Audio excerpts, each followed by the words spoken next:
When people claim that Tinubu can never be removed from office and that no one will dare to challenge him, they often overlook the unique circumstances surrounding Tinubu's case. Comparing Tinubu's situation to previous elections, such as Buhari versus Atiku in 2019 or Buhari versus Yaradua in 2007, fails to account for the distinct factors at play. Moreover, when making such assertions, people tend to forget that we have a judicial precedent of removing a former president from office. If a former president can be sacked by the court, why should Tinubu's case be any different? One might argue that comparing Tinubu to Ernest Shonekan is unfair, because Shonekan was not elected. However, Shonekan enjoyed the privileges and benefits of a former president, including attending Council of State meetings and receiving pensions. If he wasn't considered a former president, why did he receive these privileges? Additionally, the current Nigerian Constitution, which was given to us by the military, consolidated past decrees into acts of parliament when the Fourth Republic began. Let's examine the similarities between Tinubu and Shonekan. Shonekan was appointed by former Nigerian dictator Ibrahim Babangida under significant pressure due to the annulment of MKO Abiola's election and the mismanagement of the oil revenue during the Gulf War in 1991. Similarly, Tinubu's appointment as an interim president was aided by Buhari, Mahmoud Yakubu, and others involved in the events of February 25, 2023.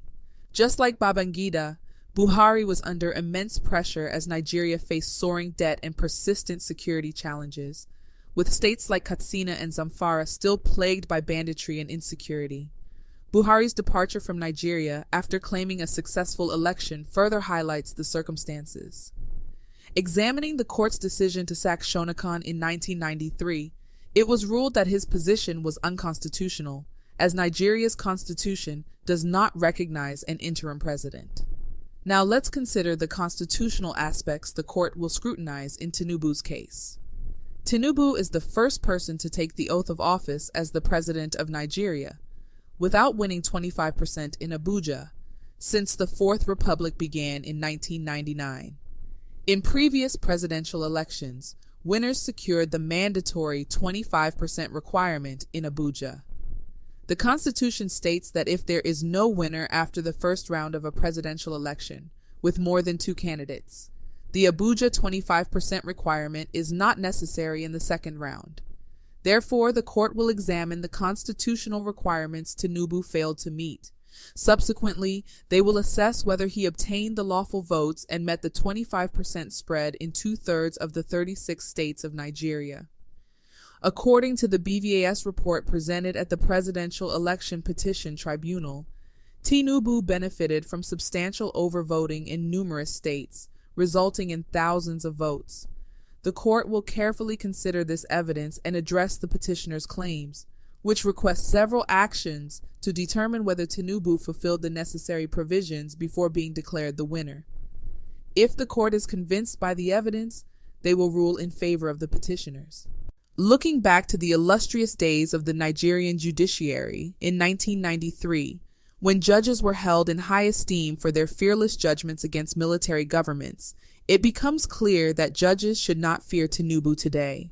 The role of a judge is to interpret the law, regardless of the individuals involved. The law does not show favoritism.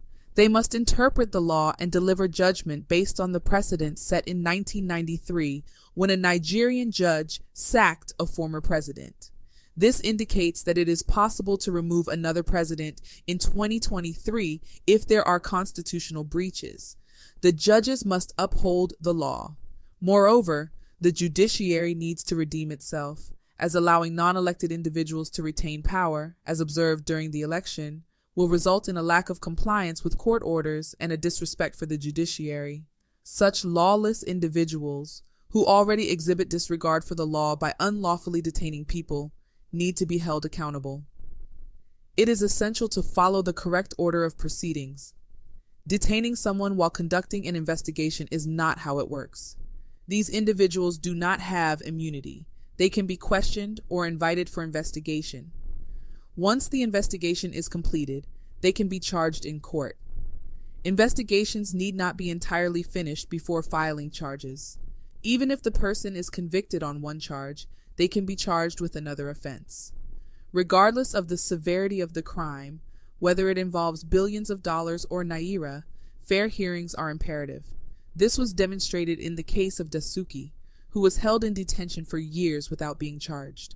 These actions contribute to individuals considering fleeing, as they are aware that if the offense is bailable, they will not spend more than 24 hours with the police. People would have no reason to flee if they knew they would face court proceedings and receive bail. It is the behavior of security agents that often drives people away from the law. Therefore, it is crucial to address these issues. Intimidations and abuses of power, as mentioned in the EU Observer Team's report, have led to some state governors withholding salaries from workers simply because they did not support them in the election. These actions are unacceptable, and it is important for everyone to read the EU report. Regarding the recalculation of results and the reliance on mathematics professors to prove that Peter Obi won, the process is already underway, and not all parties will be present during the examination of evidence, since it is an evidentiary matter. The court will only invite all parties during a recollection, assuming that becomes the court's judgment. The judges cannot provide what you didn't ask for. Their role is to examine your plea, review the evidence you present, and make a decision based on the evidence's persuasiveness. In this case, the Labour Party and the PDP did a commendable job of presenting compelling evidence.